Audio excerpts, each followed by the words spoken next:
Assalamualaikum warahmatullahi wabarakatuh. Bagaimana kabarnya anak-anak hari ini? Sehat semua ya? Alhamdulillah.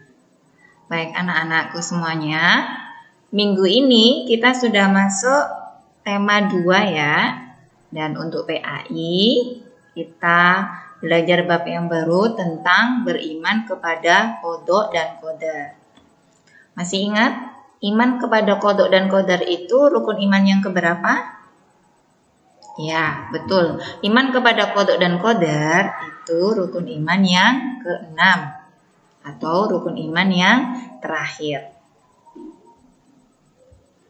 Yang akan kita pelajari hari ini yang pertama yaitu tentang pengertian qada, pengertian qadar dan macam-macam takdir.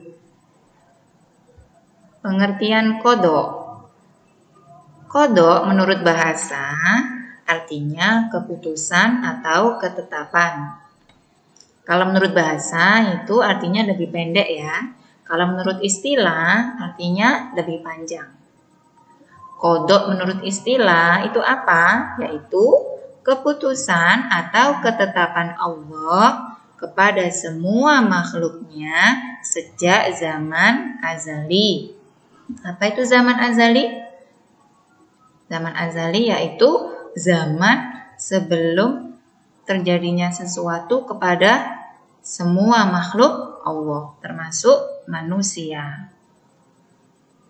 Contoh dari qada apa saja? Yang pertama, kelahiran. Kalian lahir tanggal berapa, bulan apa, dan tahun berapa itu sudah ditentukan oleh Allah sejak zaman azali. Kemudian contoh yang kedua, kematian ya. Nanti kalian meninggalnya umur berapa itu sudah ditentukan oleh Allah. Contoh yang ketiga, jodoh. Kalian nanti berjodoh dengan siapa? Itu sudah ditentukan oleh Allah juga. Yang keempat, rezeki. Rezeki kalian itu sudah ditentukan oleh Allah sejak dulu ya. Yang terakhir, musibah. Besok atau lusa atau kapan akan terjadi musibah di Indonesia ya, itu sudah ditentukan oleh Allah. Selanjutnya pengertian qadar.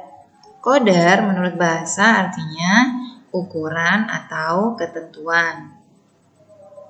Kalau menurut istilah, qadar adalah ukuran atau ketentuan Allah yang telah terjadi kepada semua makhluknya. Contohnya, ukuran rezeki seseorang, ya, ukuran umur seseorang, ukuran curah hujan di daerah tertentu. Misalkan di Gading Fajar hujannya cukup deras, tapi di Pondok Jati cukup gerimis aja, ya. Itu contoh dari qadar. Contoh qadar lagi yaitu matahari terbit dari timur, tenggelam di barat, benda jatuh ke bawah dan tanaman tumbuh ke atas. Itu contoh qadar atau sudah sunatullah ya. Macam-macam takdir. Takdir itu ada 2 macam. Yang pertama takdir mubram, yang kedua takdir mu'allaq.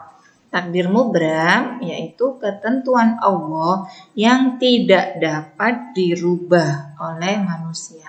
Ingat ya, tidak dapat dirubah oleh manusia. Takdir mubram ini bisa dibilang sama dengan qada ya. Contohnya jenis kelamin bayi ya. Misalkan seorang bunda sedang hamil dan USG ke dokter dan hasil USG menyatakan bayinya perempuan. Tapi ketika lahir ternyata bayinya laki-laki ya. Itu termasuk takdir mubram ya. Sudah kehendak Allah ya, tidak bisa dirubah. Contoh takdir mubram yang kedua, kematian ya, tidak dapat dirubah oleh manusia. Contoh lagi hari kiamat. Hari kiamat itu tidak dapat dirubah oleh manusia. Takdir yang kedua yaitu takdir mu'allaq. Takdir mu'allaq ini lawannya dari takdir mubram, yaitu ketentuan Allah yang mungkin dapat dirubah oleh manusia dengan cara apa? Dengan cara ikhtiar dan berdoa. Contohnya takdir mu'allaq. Seorang anak yang bodoh bisa jadi pandai dengan cara rajin belajar. Miskin bisa jadi kaya, bisa jadi sukses dengan cara kerja keras. Jadi misalkan ada anak yang bodoh, itu jangan dikira itu sudah takdir ya. Masih bisa bodoh itu dirubah menjadi pandai dengan cara rajin belajar.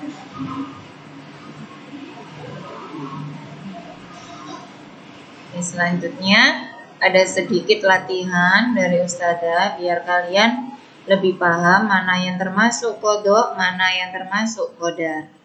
Dikerjakan, kemudian difoto dan dikirim di Google Classroom seperti biasa ya.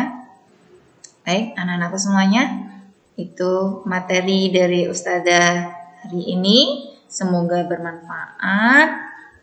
Dan Ustazah akhiri, wassalamualaikum warahmatullahi wabarakatuh.